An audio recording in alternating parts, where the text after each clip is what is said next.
10 anos se passaram e com eles uma pergunta sem resposta. Onde está o corpo da Elisa Samúdio? Hi, eu sou a Thay, tudo bem? Sejam bem-vindos ao canal Cachinhos Vermelhos. E no vídeo de hoje estarei trazendo mais uma história aqui para o nosso quadro Te Conto um Conto. Solta a vinheta.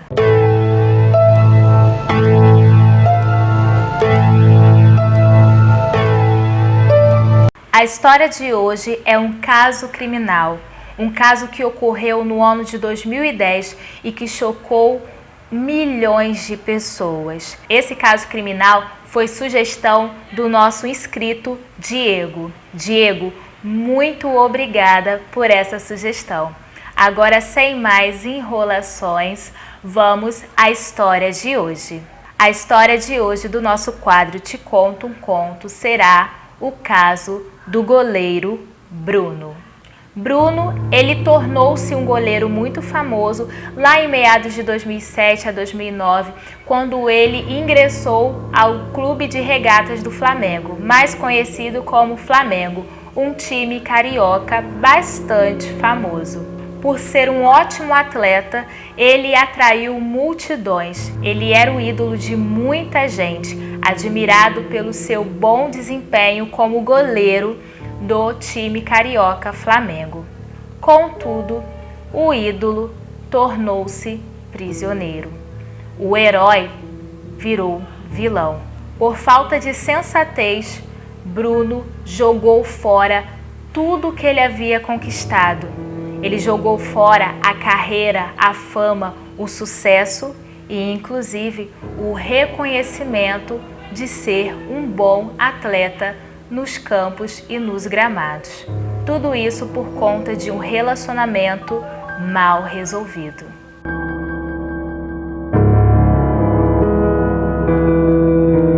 Nascido em 23 de dezembro de 1984, como Bruno Fernandes Souza, o jogador nunca teve uma boa estrutura familiar.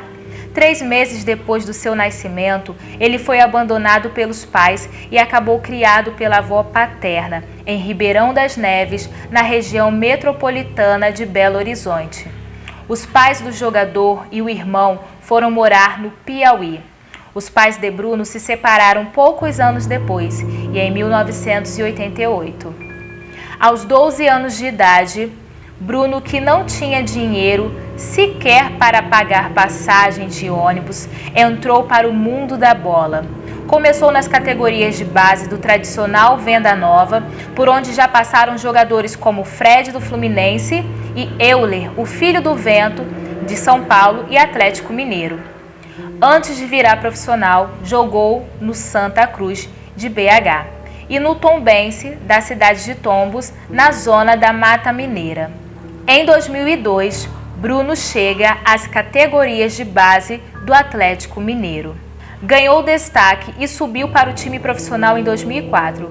Sua estreia se daria no ano seguinte, durante o Campeonato Brasileiro de 2005, na partida onde Atlético Mineiro empatou com o Internacional 1-1. Graças a uma interessante associação de fatos, a suspensão de Darley, o goleiro titular, somada à ausência de Diego Alves, o goleiro reserva Bruno, imediatamente que havia sido convocado para a Seleção Brasileira de Futebol Sub-20. Em 2006, Bruno chega ao Flamengo. Após alguns meses de inatividade, seu passe, que pertencia à Media Sport Investment, foi oferecido ao Flamengo. E foi assim que Bruno chegou ao Flamengo em setembro de 2006. Em 2007, manteve a condição de goleiro titular do Flamengo. Porém, mesmo com todo o seu enaltecimento pela mídia, passou a oscilar entre bons e maus momentos. Todavia, na decisão do Campeonato Carioca de 2007, ao defender 2 pênaltis na disputa por pênaltis que garantiram o título ao Flamengo em cima do Botafogo, passou a condição de ídolo da torcida rubro-negra.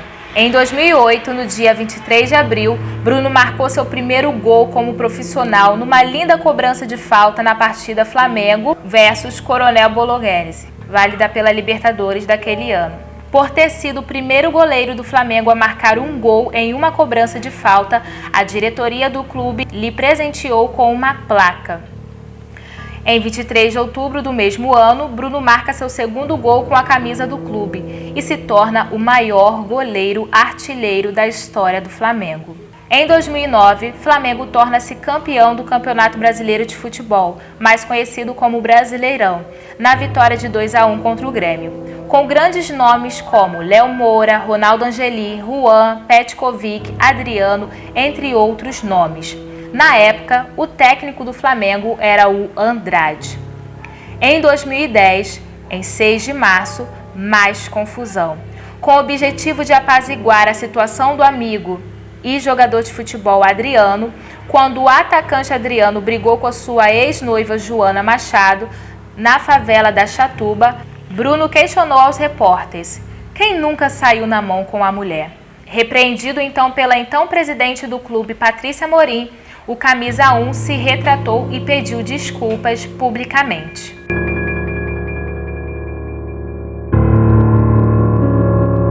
Ela sonhava em ser modelo, mas ganhou a fama ao estampar as páginas policiais de todo o país em um crime bárbaro e chocante.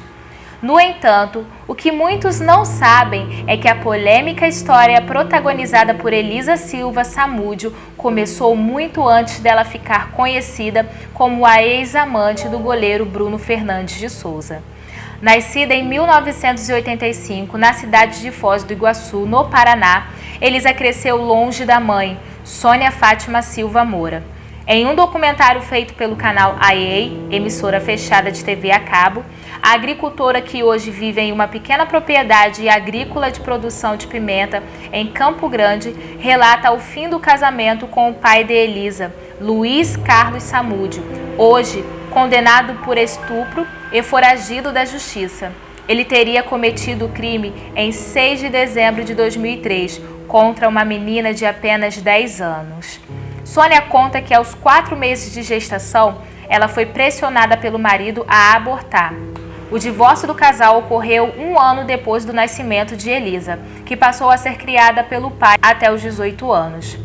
A mãe de Elisa lembra que a juventude da filha não foi nada fácil.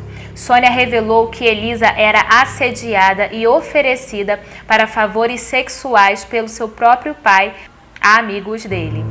Questionada o motivo de ter criado a filha, a agricultora alegou que, além de ter sido bastante agredida por Luiz Carlos, ela sofria constantes ameaças pelo próprio pai da Elisa.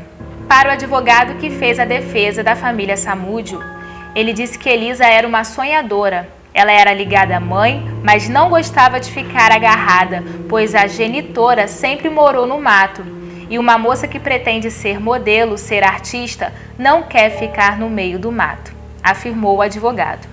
Ao completar a maioridade, Elisa deixou o lar e foi para São Paulo, atrás do sonho que tinha desde os 13 anos, ser modelo. Dentro de casa, ela já não vivia bem mais com seu pai, que a assediava. Então, ela fugiu do pai. Na cidade grande, Elisa viveu em função de uma ideia fixa: encontrar um príncipe encantado no mundo do futebol. O negócio dela era ir a festas para tentar se aproximar de jogadores, contou Rita Oliveira, que abrigou Elisa em sua casa no Jaguaré, na zona oeste de São Paulo, durante 3 anos. Essa declaração foi feita ao jornal Folha de São Paulo em agosto de 2010. Ela queria uma relação estável e fantasiava que ia casar com cada jogador com quem se relacionava, mesmo que por uma noite, declarou Rita na publicação paulista. Elisa Samúdio, entre os anos de 2005 e 2009, trabalhou como atriz em produções pornôs com os nomes artísticos Fernanda Faria ou Vitória Sanders, nas quais há cenas de sexo explícito. Em entrevista, Sônia Samúdio, mãe de Elisa, contou que as pessoas a perguntam por que a filha fez filme pornô. Ela diz que responde: quem são as pessoas para condená-la? Ainda no documentário exibido pelo canal AE, o advogado Cláudio Daledoni revela que Elisa não tinha um registro sequer na carteira de trabalho e já havia filmado pelo menos 4 filmes pornográficos. Para ele, que já representou Luiz Henrique Ferreira Romão, o Macarrão, um dos acusados do caso do Bruno, ela era uma profissional do sexo. Com alguns trabalhos no Rio de Janeiro, a jovem conheceu o goleiro Bruno Fernandes em maio de 2009, quando ele defendia o gol do Flamengo. Em outro vídeo postado na internet, Elisa relata que uma amiga dela a apresentou ao atleta durante uma festa na casa de outro jogador de futebol. 3 meses depois, a ex-modelo estava grávida do atleta. A gravidez foi anunciada publicamente e atribuída a Bruno. No mês de outubro daquele ano de 2009, Elisa registrou uma ocorrência contra o jogador. Ela foi sequestrada pelo amante e levada até uma casa no Recreio dos Bandeirantes, no Rio de Janeiro, onde foi mantida em cárcere privado. Lá, ela foi obrigada a ingerir um líquido e tomar comprimidos possivelmente abortivos, conforme apontou o delegado Edson Moreira, responsável pelas investigações. Na época, Elisa procurou a imprensa e contou sobre o que havia acontecido. No vídeo feito pelo jornal Carioca Extra, a ex-modelo contou que foi ameaçada caso não fizesse aborto do filho que estava esperando. Depois dessa agressão, ela saiu da cidade fluminense e foi para São Paulo, onde teve apoio de familiares, das amigas e conseguiu ter Bruninho, em fevereiro de 2010. Nesse período, Elisa já havia entrado com um processo de reconhecimento de paternidade conjugada com pensão alimentícia. Foi durante a gestação que a modelo decidiu dar um rumo diferente na vida, dizendo que voltaria a estudar e trabalhar assim que seu filho ficasse maior, contou uma mulher que morava com Elisa. A jovem preferiu não se identificar. Sobre a personalidade, a mesma contou que Elisa era muito carente, mas alegre e de personalidade forte. Diz que ela lutava pelo que queria e, além disso, era muito fechada quando o assunto era a família ou a sua infância. A amiga de Elisa disse que o desejo dela, caso acontecesse alguma coisa com ela, era que o Bruninho, seu filho, não fosse entregue ao avô materno. A amiga ainda menciona que Elisa sempre ligava para contar alguma coisa relacionada ao seu filho e que ela agia como uma super mãe e que nunca abandonaria o filho, porque o filho era a única coisa que ela tinha na vida. A última vez que a amiga teve contato com Elisa foi dia 4 de junho de 2010, quando disse que iria encontrar com Bruno na concentração do Flamengo, pois queria levar Bruninho ao médico, já que o menino estava doente. Depois dessa data, foi vista com o goleiro Bruno em seu sítio, em Esmeraldas, na região metropolitana de Minas Gerais. No dia 24 de janeiro de 2013, após determinação da juíza do Tribunal do Júri de Contagem, o cartório do Registro Civil de Vespasiano, na região metropolitana de Belo Horizonte, emitiu a certidão de óbito de Elisa Samúdio. No documento consta que a ex-namorada do goleiro Bruno foi morta por esganadura em 10 de junho de 2010, na rua Araruama, também em Vespasiano, na casa do Marcos Aparecido dos Santos, mais conhecido como Bola. De acordo com o conselho de sentença, o júri entendeu que a morte da jovem foi confirmada em depoimentos durante o julgamento que culminou na condenação de Luiz Henrique Ferreira Romão, o Macarrão, e Fernanda Gomes de Castro.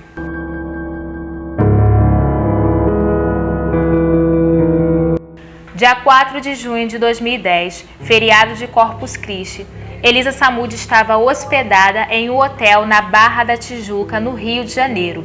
Segundo a polícia, a reserva havia sido feita pelo próprio goleiro Bruno e foi ele também que pagou a conta do hotel. De acordo com a amiga da Elisa, ela foi de São Paulo ao Rio na esperança de que o Bruno reconhecesse a paternidade do filho dela. Durante a tarde, Macarrão pegou Elisa no hotel juntamente com a criança. Ao entrar no carro, Elisa não sabia que havia outro ocupante escondido, o menor, primo do Bruno. O menor estava escondido no porta-malas do carro e estava armado.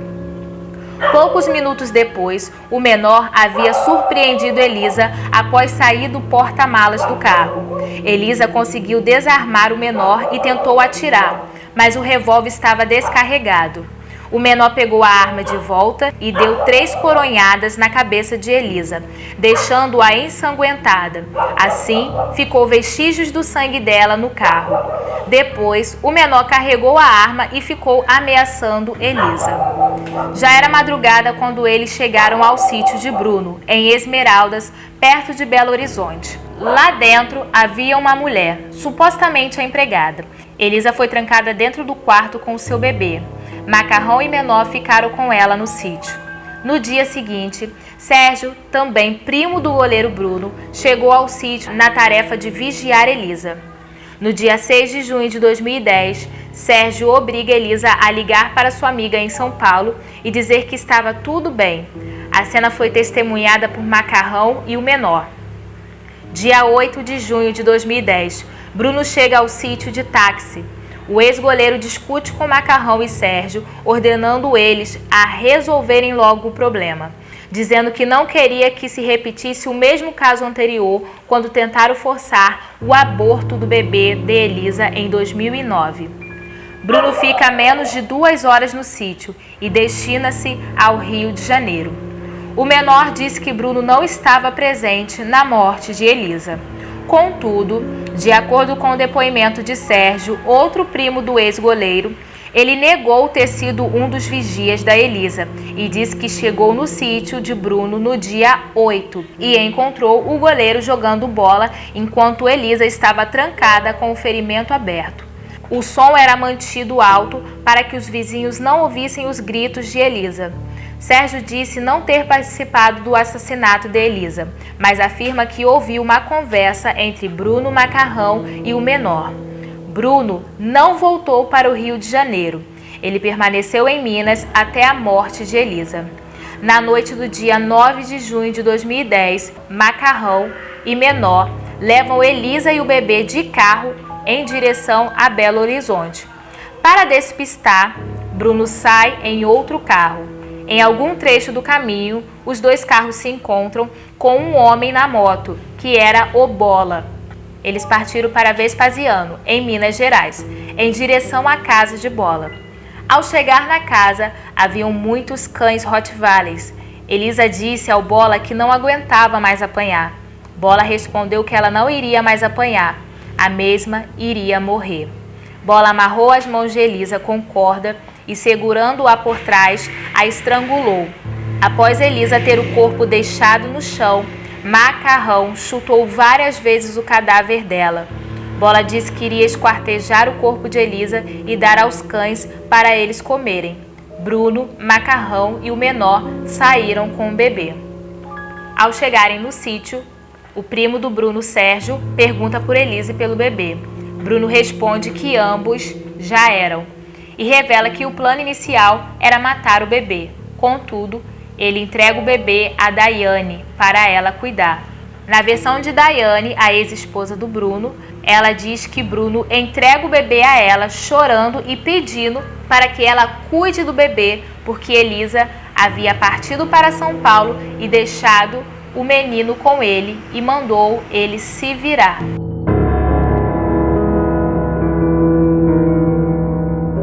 Daiane Rodrigues do Carmo de Souza, mulher de Bruno. Daiane foi a primeira pessoa a ser presa no caso, no dia 7 de julho de 2010. Acusada de esconder o filho de Elisa durante buscas da polícia no sítio do jogador. Em depoimento, ela afirmou que havia se separado de Bruno e que o filho de Elisa era fruto de um relacionamento de Bruno e a estudante durante o período em que o casal estava afastado. Mãe de 2 filhas com o goleiro, ela respondeu na justiça pelos crimes de homicídio, sequestro, cárcere privado, ocultação de cadáver e formação de quadrilha e corrupção de menores. Daiane ficou 5 meses presa e depois foi solta. Luiz Henrique Romão, o Macarrão. Amigo e funcionário de Bruno, ele foi considerado seu braço direito. Pouco antes do sumiço de Elisa Samúdio, ele tatuou nas costas a devoção ao goleiro com a frase Bruno e Maca. Amizade, nem mesmo a força do tempo irá destruir. Amor verdadeiro. Segundo a Polícia Civil de Minas Gerais, Macarrão participou ao lado de um primo adolescente de Bruno, do transporte da jovem do Rio de Janeiro ao sítio do jogador em Esmeralda, na região metropolitana de Belo Horizonte.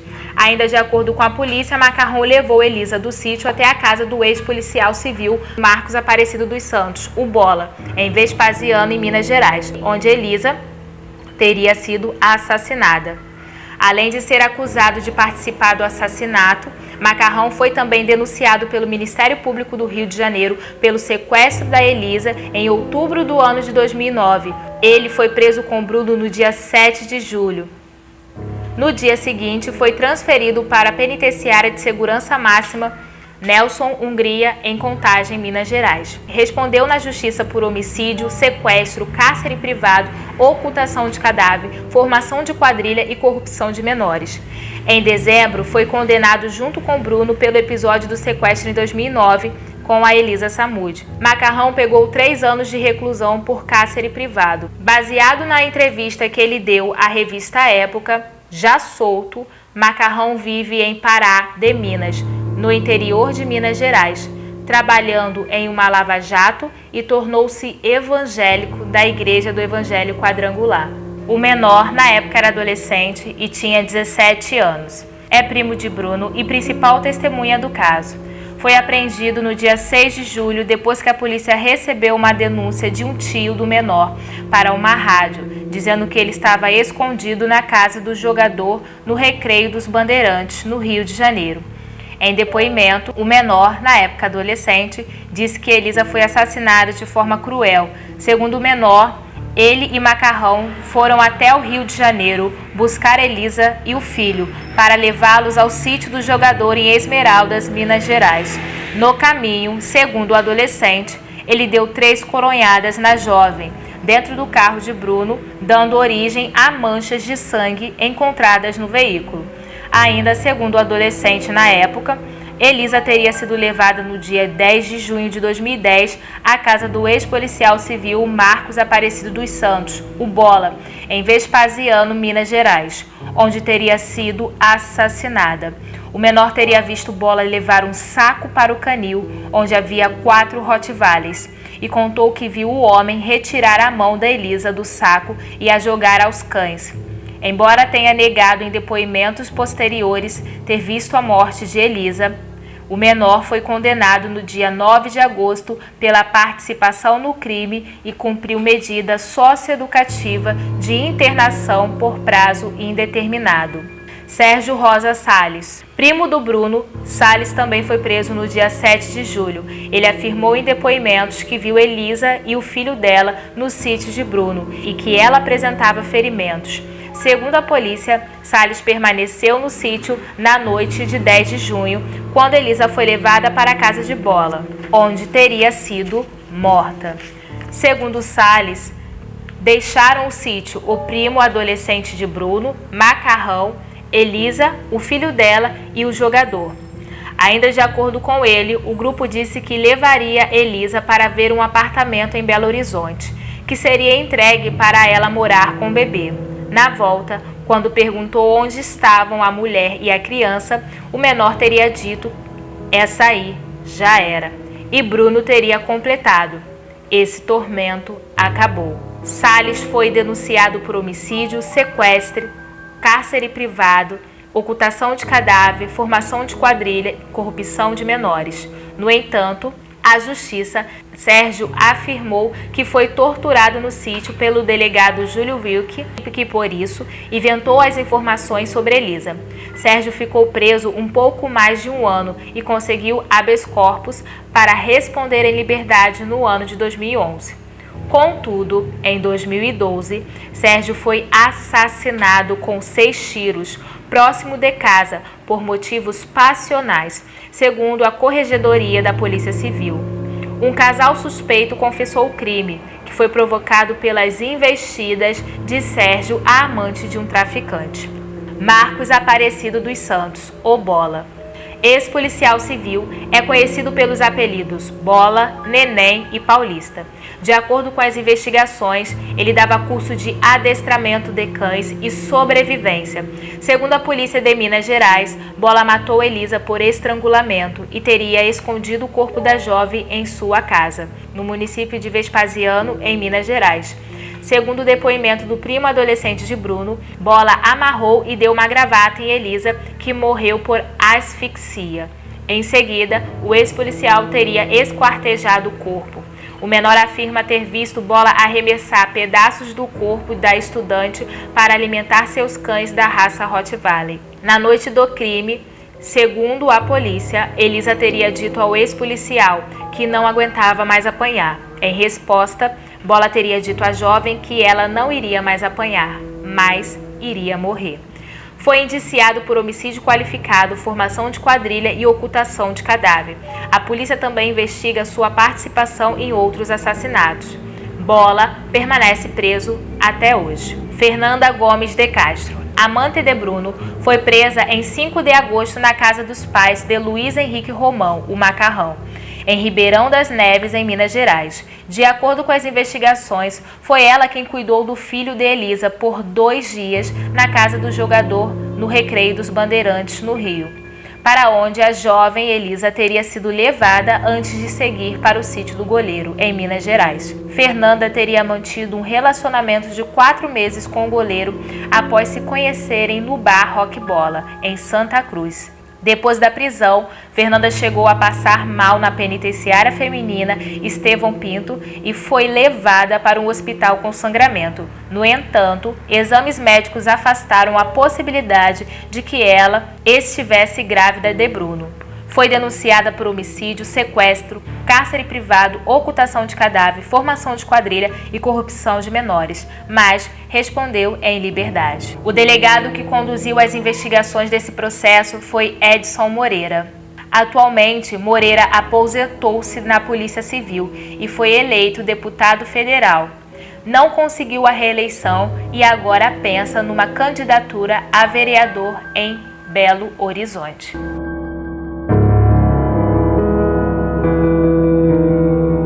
No dia 9 de janeiro de 2020, a Globo confirmou a compra do direito do livro Indefensável, o goleiro Bruno e a história da morte de Elisa Samúdio, escrito pelos jornalistas Leslie Barreira Leitão, Paula Sarapu e Paulo Carvalho, publicado pela editora Record em 2014.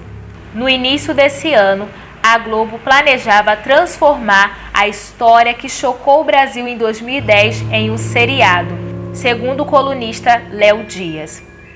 O mesmo ainda revela que a atriz Vanessa Giacomo havia sido confirmada para interpretar a vítima e que Amora Maltner, diretora artística de A Dona do Pedaço, está envolvida no projeto. A estreia desse seriado estaria prevista para acontecer após a exibição de Verdades Secretas 2.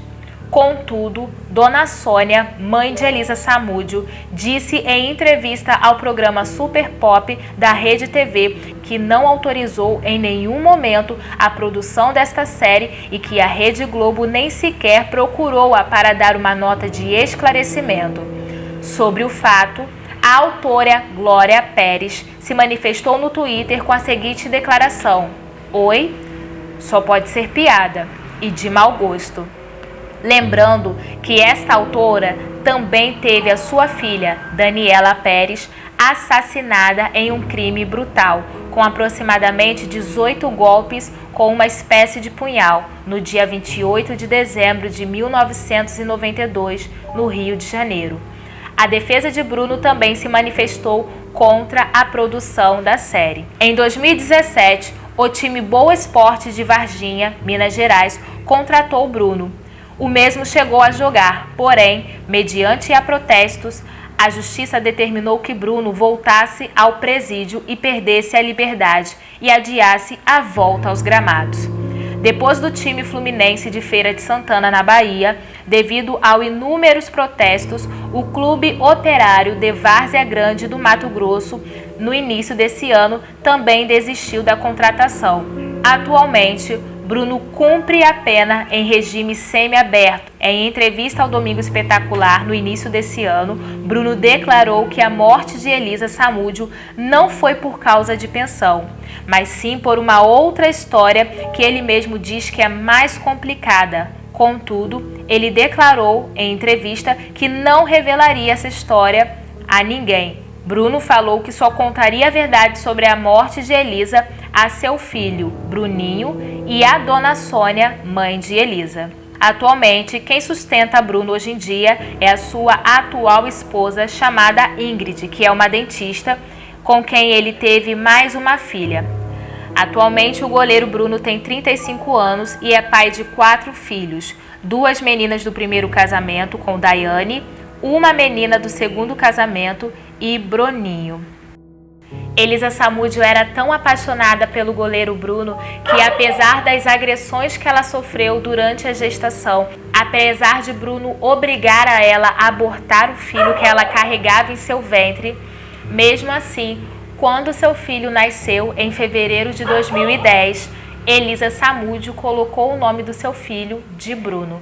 Apelidado de Bruninho, hoje em dia, Bruninho, filho de Elisa Samúdio com o ex-goleiro Bruno, tem 10 anos. E por ironia do destino, em uma entrevista a uma emissora de televisão, ao ser questionado sobre o seu futuro, Bruninho declarou que ele almeja ser jogador de futebol ou professor de educação física. Após a morte da Elisa Samúdio, Dona Sônia, a avó materna de Bruninho, conseguiu a guarda da criança e hoje em dia Bruninho vive com a avó. Em uma entrevista, a avó, Dona Sônia, declarou que o menino já sabe que a mãe faleceu e também já sabe que o mandante da morte de sua mãe foi o seu próprio pai biológico. Nessa entrevista, Dona Sônia afirma que, apesar de Bruninho saber de toda a história e dela até hoje não ter a resposta de onde está o corpo da filha dela, para que assim ela pudesse dar um enterro digno à sua filha, ela declara que se um dia Bruninho quiser conhecer o pai dele biológico, o ex-goleiro Bruno, ela diz que não o proibiria de conhecê-lo. Em entrevista, o goleiro Bruno lamenta o fato de tentar voltar aos campos de futebol como atleta e não conseguir pelo fato de que as pessoas não o querem mais nos campos e nos gramados. Dona Sônia, mãe de Elisa, também condena a volta do Bruno aos gramados. Ela mencionou em uma das entrevistas que ela apoia que o Bruno consiga um outro trabalho, mas que ele não retorne aos campos de futebol. Até porque ela diz que os jogadores de futebol, os atletas, eles são ídolos para uma geração. E ela não gostaria de que o assassino da filha dela pudesse voltar a ser ídolo de alguém. E você? Você acha que Bruno merece ter uma chance e voltar novamente a atuar como goleiro nos campos e nos gramados do nosso futebol brasileiro? Você acha que Bruno merece essa chance? Me conte aqui nos comentários a sua opinião. Eu não posso encerrar essa história sem antes contar a vocês que, infelizmente, o corpo da Elisa nunca foi encontrado. Até hoje, nós não temos respostas de onde foi parar o corpo da Elisa. Em várias entrevistas que eu pesquisei, Bola não assume que foi ele que matou, Macarrão não assume que participou do crime, Bruno diz que não foi o mandante do assassinato. Enfim, nenhum dos culpados declaram que são verdadeiramente culpados. Me conte aqui nos comentários se vocês gostaram desse tipo de conteúdo aqui no canal. Geralmente no quadro Te Conto Conto eu sempre trago histórias, lendas urbanas, só que teve um dos inscritos, né, o Diego, que pediu para que eu trouxesse também casos criminais. Então, a pedido dele, realizei esse vídeo. Como esse caso tem muitos detalhes, eu quis trazer o máximo de informações possíveis para vocês. Contudo, o vídeo ficou muito longo, mas espero que vocês tenham acompanhado ele até aqui. E se você chegou até aqui nesse vídeo, muito obrigada pela força, pelo apoio. Não se esqueça de se inscrever se você ainda não é inscrito. Curte, comente, compartilhe esse canal. Gostaria também de agradecer aos 300 inscritos que já temos aqui no nosso canal, tá bom? E hoje, dia 10 de junho, completa 10 anos da morte de Elisa Samúdio. Espero que vocês tenham gostado desse vídeo. Um beijo e até a próxima!